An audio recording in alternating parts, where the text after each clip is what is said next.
Внимание, расчет, пуск!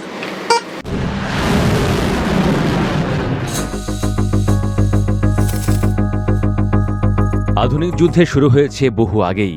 শুরুর সময়টা সুনির্দিষ্ট নেই, তবে এটুকু বলা যায় দিন যত যাচ্ছে যুদ্ধবিদ্যা ও যুদ্ধকৌশল আরও আধুনিক হচ্ছে।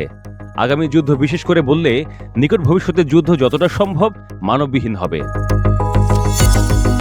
দূরবর্তী আক্রমণে যে সেরা হবে সেই মাঠ দখলে রাখবে, যেমন ইলেকট্রনিক যুদ্ধ, উন্নত ক্ষেপণাস্ত্র ও ড্রোন, কৃত্রিম বুদ্ধিমত্তার ব্যবহার ইত্যাদি। আজ আমরা আপাতত শুনব ক্ষেপণাস্ত্র নিয়ে। শুরুটা এভাবে হতে পারে যে সম্প্রতি চীন DF-ZF নামক এটি হাইপারসনিক গ্লাইড ভেহিকল HGV উন্মোচন করেছে, যা আধুনিক যুদ্ধ কৌশলে এক বিপ্লব ঘটানোর সম্ভাবনা সৃষ্টি করেছে। এই অস্ত্রটি ঘন্টায় প্রায় 24,000 কিলোমিটার বেগে ছুটতে সক্ষম, যা শব্দের গতির প্রায় 20 গুণ। এত দ্রুত গতির ফলে এটি পৃথিবীর যে কোনো স্থানে মাত্র 30 মিনিটের মধ্যে আঘাত হানতে পারে।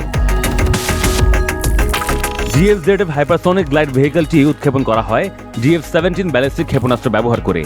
তবে এটি প্রচলিত ব্যালিস্টিক ক্ষেপণাস্ত্রের মতো পূর্ব নির্ধারিত পথে না গিয়ে মাঝপথে নিজে গতিপথ পরিবর্তন করতে সক্ষম। এর ফলে শত্রুর আকাশ প্রতিরক্ষা ব্যবস্থা ফাঁকি দেওয়ার ক্ষেত্রে এটি অত্যন্ত কার্যকর ভূমিকা রাখতে পারে। এই উচ্চ প্রযুক্তির হাইপারসনিক অস্ত্রের কাঠামোতে ব্যবহৃত হয়েছে উচ্চ তাপ সহনশীল উপাদান এবং উন্নত তাপ বর্ম, যা বায়ুমণ্ডলে প্রবল ঘর্ষণের মাঝেও একে স্থিতিশীল রাখে। এটি স্বল্প সময়ের জন্য সাব অরবিটাল কক্ষপথে যাতায়াত করতে পারে, ফলে রাডারের মাধ্যমে এটি শনাক্ত করা অত্যন্ত কঠিন হয়ে পড়ে। DF-ZF উভয় ধরনের ওয়ারহেড, যেমন পারমাণবিক ও প্রচলিত ওয়ারহেড বহন করতে সক্ষম, যা একে কৌশলগতভাবে আরও ভয়ানক করে তুলেছে। বিশ্বের শীর্ষ সামরিক শক্তিগুলোর মধ্যে এই প্রযুক্তি নিয়ে উদ্বেগ তৈরি হয়েছে।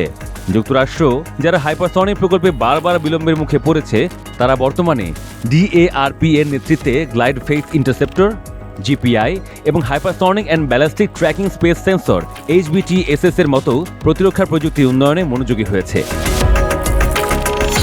এদিকে রাশিয়া এর মধ্যে অ্যাভানগার্ড নামে মার্ক 27 গতিসম্পন্ন HGV মোতায়েন করেছে। এছাড়া তারা ইউক্রেনের বিরুদ্ধে কিনঝাল ও জিরকন হাইপারসনিক ক্ষেপণাস্ত্র ব্যবহার করে বিশ্বের সামনে তার সামরিক সক্ষমতা প্রদর্শন করছে।